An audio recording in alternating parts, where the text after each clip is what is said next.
Welcome to the Greater Statesville Chamber of Commerce 2024 Candidate Podcast. This is where we have the opportunity to interview candidates for local, state, and federal office, and we're going to be discussing the latter at this point. We're happy to be joined by Brooke McGowan, who's running to replace long-term Representative Patrick McHenry as he decides to step back into private life in the 10th District of the U.S. Congress. So yes, sir. Welcome. Thank Tell you. us a little bit about you. Sure. My name is Brooke McGowan, and I live over mostly Statesville, but it's Cleveland Postal. Mm-hmm. We live on a little hayfield out in the middle of Cal area, and we're really happy there. I'm 800 feet away from my grandbaby. Right down the driveway is my daughter's home.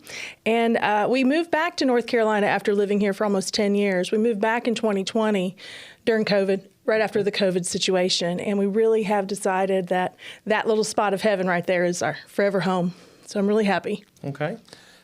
So what inspired you to take on this responsibility? I mean, this is not something you do lightly. No, it's a heavy lift. Yes. And I recognize that. I'm a conservative, a constitutionalist, and a grassroots activist, William. I've been doing this for many, many years. Probably started somewhere, depending on the vicissitudes of life, right? We've got different changes that go on, and I was always a part of my children's school issues. I was on a multicultural committee in 2003 in Virginia, and then I moved to North Carolina with my daughters, going through a divorce in 2005. Mm-hmm. And North Carolina really was a refuge for us. And then 5 years later, I married my husband, Sean, and he and I together, because he is a history buff and has 2 master's degrees, one in political science and the other in education. We have always been very active in the political realm. I've been kind of pushing back on the GOP sometimes because I find that even though they do align with I've been on platform committee, I've been on a lot of committees, the platform of the Republican Party aligns with my beliefs. So I could never be anything other than a Republican, even though sometimes we've butted heads. And the reason we've butted heads is because I've seen things like major taxation issues taking place that the Republicans have voted for. Or even now in this state, Medicaid expansion, when we've been fighting back on Obamacare since 2010. Those sorts of things. So I've also done things like when I lived in Oklahoma shortly, I stood up something called Oklahoma Taxpayers Unite with the late, great Senator Tom Coburn, who was an incredible, wonderful conservative. And we were pushing back on what I mentioned before about the taxation, the excessive taxation on the forgotten American, or at that time, the forgotten Oklahoman. And that's really just what I've always done. I see the need, and I meet a need. I save a dollar, and I stretch a dollar. I'm a penny-pinching conservative. I want to root out corruption, waste, duplicity, and abuse, and that's what I'll do in Congress. Okay. This is a very polarizing, divisive time in this country. Yes. And it starts at the top and it goes all the way down to the school board. The Ronald Reagan Tip O'Neill Beer Summit, I think, was the last time that somebody actually reached across the aisle. It's necessary. How do you balance that with your beliefs, as you just said, working with those in the other party to come to a consensus on a very important issue? Well, William, I'm going to say something that's pretty controversial, and that is Republicans are always expected to compromise. I have never seen the left decide to compromise with us. They've always pushed the envelope for us, and we've been expected to compromise, and we have, which is why we have Obamacare, remember?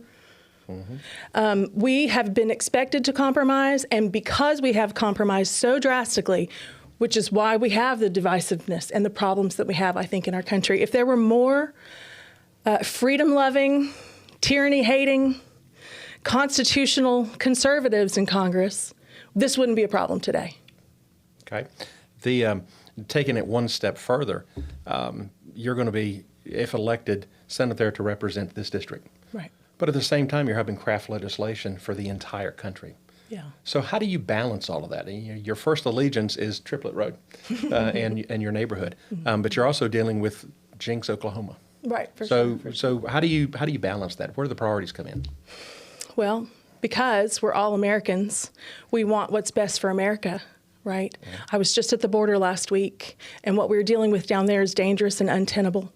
One of the very first things we'll do, hopefully, when we have Trump back in office and a Republican Congress, is definitely build the wall and stop the flow of the tsunami invasion that we have happening. And that's affecting not just Texas, Arizona, New Mexico, but every state, including ours. We have 6 counties in this state that call themselves, or the Center for Immigration Studies call them, sanctuary counties.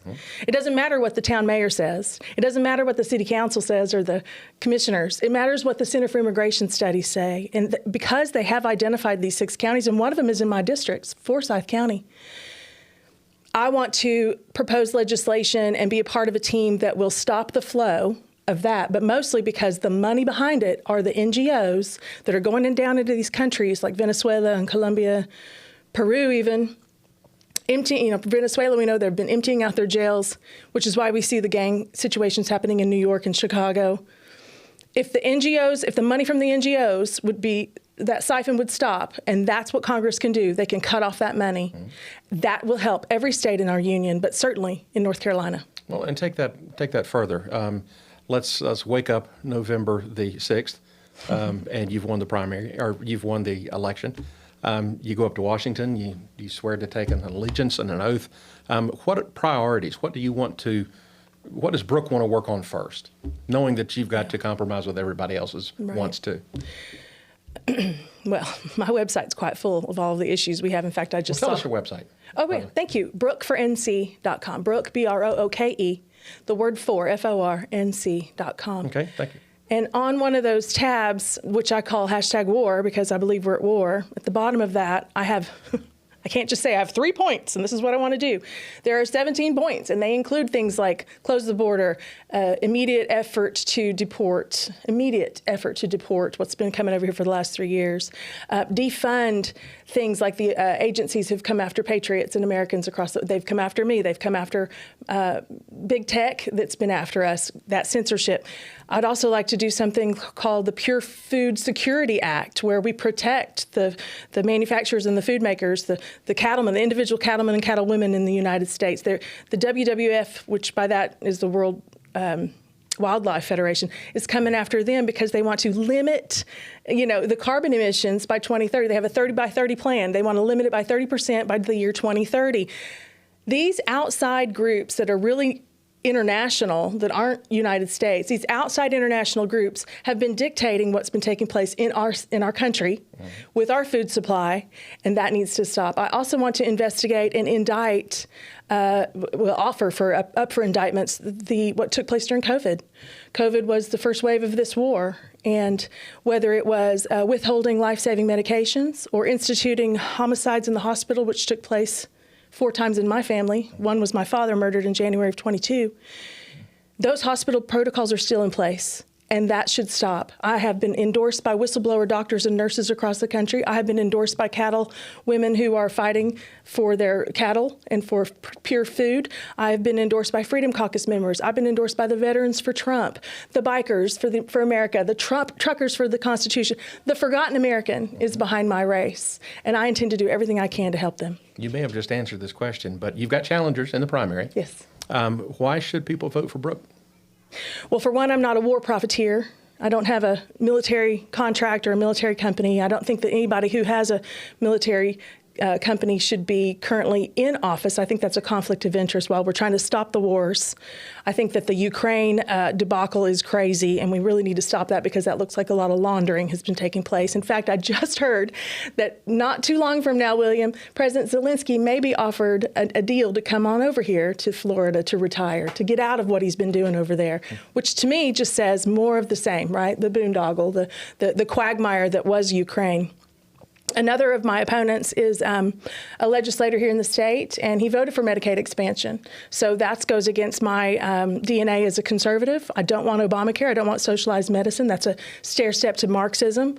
I am the America First candidate in this race, and I intend to do everything I can for everyone. Thank you so much for your willingness to take this on. Yeah. Thank you for being here today, and we wish you well in the primary. Appreciate what you do at the Chamber. Thank you.